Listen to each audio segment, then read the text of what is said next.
চেতনায় বিশ্বাস করতে হবে, আমাদের চেতনায় বসবাস করতে হবে। আমাদের প্রত্যেকটা ঘরে ঘরে চেতনাবাদী তৈরি করতে হবে। একটা কথা মনে রাখবেন, আপনাকে কেউ এসে নিরাপত্তা দেবে না। আপনার নিরাপত্তা আপনাকে বিধান করতে হবে। যে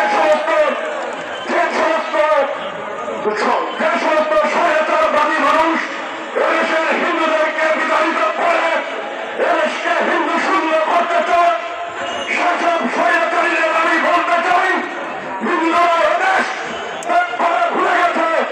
এই দেশ হিন্দুদের পিতৃভূমি, হিন্দুরা এদেশের আদিবাসী, হিন্দুদের এদেশ ভর্তিভূমি।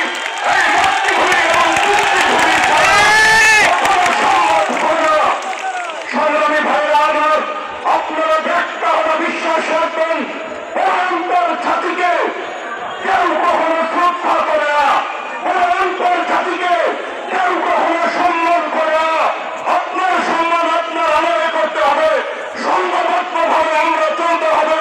যেসব এলাকায় হিন্দুরা ঝুঁকিপূর্ণ অবস্থায় আছেন তাদেরকে, যেসব এলাকায় হিন্দুরা সংখ্যাগরিষ্ঠ আছেন, ঝুঁকিপূর্ণ এলাকার সংখ্যালঘুদের সংখ্যাগুরু এলাকায় এসে আশ্রয় দেবেন। আপনারা কেউ এদেশ ছাড়বেন না।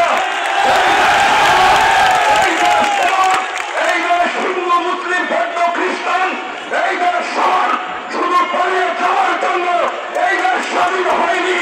বারবার স্বাধীন হয়, বারবার বৈষম্য বিরোধী আন্দোলন হয়, কিন্তু এদেশের হিন্দুদের সাথে বৈষম্য সবসময় চলে যায়। এই বৈষম্যকে আমাদের হ্রাস করতে হবে। যে সমস্ত ছাত্র জনতা, সনাতনী জনতা আজকের এই জনসভার নেতৃত্ব দিয়েছেন, তোমাদের অসংখ্য ধন্যবাদ। এই দেশের হিন্দুরা, এই দেশের হিন্দুদের অস্তিত্ব রক্ষায় এই দেশের ছাত্র সমাজকে এগিয়ে আসতে হবে, যুব সমাজকে এগিয়ে আসতে হবে। পাশাপাশি আমরা যারা আছি সবসময় তোমাদের সাথে আছি। হিন্দু জাগরণের ক্ষেত্রে আমরা একত্রিত। আমাদের মনে রাখতে হবে যত মত তত পথ, হিন্দু স্বার্থে একমত।